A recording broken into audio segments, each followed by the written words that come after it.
اجداد دیے. ہزاروں علماء کرام کو سلاخوں میں لٹکا بھی سلاخوں کے پیچھے کر دیا گیا. شیخ الاسلام حضرت حسین احمد مدنی رحمت اللہ علیہ 80 سال کی عمر ہے. حضرت کا وقت ہمیشہ جیلوں کی سلاخوں کے پیچھے گزارا جاتا تھا. حضرت سے پوچھا گیا کہ حضرت آپ کئی سال تک جیلوں میں رہے, انگریز نے آپ کو زیادہ سے زیادہ تکلیفیں دی, آپ کو سب سے زیادہ تکلیف کس جیل میں ہوئی؟ تو شیخ الاسلام حضرت حسین احمد مدنی نے کہا مجھے گجرات کی جیل, اس میں سب سے زیادہ تکلیف پہنچائی گئی. ارے یہ علماء کیوں قربانیاں دی؟ ہمارے بڑوں نے کیوں قربانیاں دی؟ تاکہ یہ ملک آزاد ہو, اس ملک میں آزادی کے ساتھ زندگی گزارے, اس ملک میں امن امان سلامتی کی زندگی گزارے. یہ انگریزوں کی غلامی کی زنجیروں کو ہمارے بڑوں نے کیوں توڑا؟ یہی تو خواب تھا کہ یہاں پر ہم اپنے مذہب پر اطمینان کے ساتھ زندگی گزاریں. مگر بدقسمتی یہ ملک تو آزاد ہو گیا, مگر یہاں کی فرقہ پرست طاقتوں کے ذہانت بدل نہ سکے. آج مسلمانوں کے ساتھ شکوک و شبہات کی نظروں سے دیکھا جاتا ہے, اور مسلمان کو تابع بنایا جاتا ہے, اور مسلمان کو اس ملک کے وفادار ہونے کا ثبوت مانتے ہیں. یہ بدقسمتی ہمارے اکابرین نے کہ اس ملک کے لیے خون کی ندیاں بہا دی, پھانسی کے پھندوں پہ چڑھنا پسند کر دیا.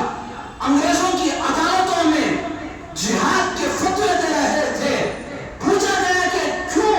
کہا کہ سب پہ کفن باندھ کے آئے ہیں, ہمیں پھانسی کے پھندے پہ چڑھنا پسند ہے, مگر تمہارے ہاتھوں میں اس ملک کو دینا پسند نہیں ہے.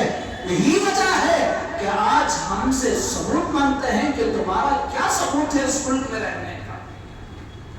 ان ظالموں کو پتہ نہیں, ان بے وقوفوں کو پتہ نہیں, ہم سے اس ملک کے وطن پرستی ہونے کا ثبوت مانگتے ہیں. ان بے وقوفوں کو بتانا پڑے گا, ارے ہم سے ملک کے وفادار ہونے کا ثبوت مانگتے ہیں.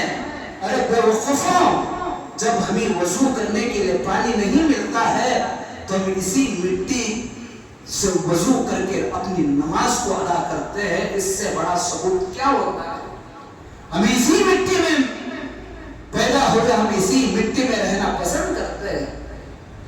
اگر کمپرومائز کرنا ہوتا, ہمارے قوم کمپرومائز کی زندگی گزاری ہوتی. آج کمپرومائز چلتا ہے, کمپرومائز ہر حال میں نہیں.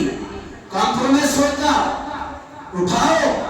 میں اور آپ کل بڑے زور و شور سے ہر لیڈر کہہ رہا تھا, ہر لیڈر کہہ رہا تھا, میں پکڑ لیا, جھنڈا لہرا دیا اور کہہ رہا تھا 100 سال کی گیدڑ کی زندگی سے ایک دن شیر کی زندگی بہتر ہے. ٹیپو سلطان نے کہا ہے. ارے ٹیپو سلطان کے نام پہ تیرے سے بڑا دھوکے باز کوئی شاعر نہیں ہے. اگر تجھے ٹیپو سے محبت ہوتی, کیوں تیرے شہر میں, کیوں تیرے علاقے میں تو یہ ٹیپو یونیورسٹی نہیں بناتا؟ اگر تجھے ٹیپو سے محبت ہوتی, کیوں تیرے علاقے میں تو یہ ٹیپو ہاسپٹل کیوں نہیں بناتا؟ اگر تجھے ٹیپو سے محبت ہوتی, ہمارے بچے ادھر ادھر کیوں جاتے ہیں پڑھنے کے لیے, تیرے علاقے میں ٹیپو ہاسپٹل, ٹیپو اسکول کیوں نہیں بناتا؟ آج ٹیپو کیا ڈھونگ لگاتا ہے, تیرے ہی جیسے منافقوں کی وجہ سے میرا ٹیپو شہید ہوا تھا. اگر کمپرومائز کی زندگی ہوتی, اٹھاؤ ٹیپو کی زندگی. جب انگریز جب ظلم و ستم کے پہاڑ توڑ رہا تھا, ٹیپو کو کیا غرض تھا؟ ٹیپو سلطنت خداداد میں مست تھا. کرناٹکا کہہ دیتا کہ مجھے کرناٹکا کافی ہے, تم فلاں جگہ لڑ لو. کمپرومائز کر سکتا میرا ٹیپو, مگر کمپرومائز نہیں کیا. ٹیپو نے کہا کرناٹکا تو دور کی بات, ہندوستان کا ذرہ برابر بھی انگریزوں کے حوالے نہیں دوں گا. اگر ٹیپو کہہ دیتے کہ مجھے کرناٹکا دے دو, تم دوسرا لے لو, ہو نہیں سکتا تھا. ٹیپو سلطان شہید رحمت اللہ علیہ کے نام میرے آپ لیتے ہیں, جس ریاست میں رہتے ہیں بتاؤ اس ٹیپو کے نام پر واویلا کرنے والے، صرف قوم کو دھوکہ دینے والے، صرف قوم کے ساتھ غداری کرنے والے.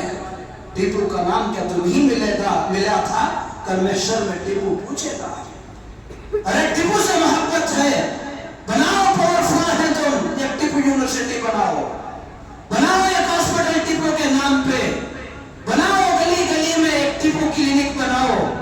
ٹیپو سے محبت ہے تو ٹیپو کے نام کو قیامت کی صبح تک باقی رکھنے کے لیے کوئی ایک نمونہ بناؤ، ایک تحریک چلاؤ. ٹیپو نے اس ملک میں مجھے اور آپ کو رہنے کے لیے، مجھے اور آپ کو بسانے کے لیے، میرے اور آپ کی علامتوں کو باقی رکھنے کے لیے آخری سانس تک لڑتا رہا وفاداری کے ساتھ. آج وہ ٹیپو کے نام پہ میں اور آپ صرف سیاست کرتے ہوئے آئے،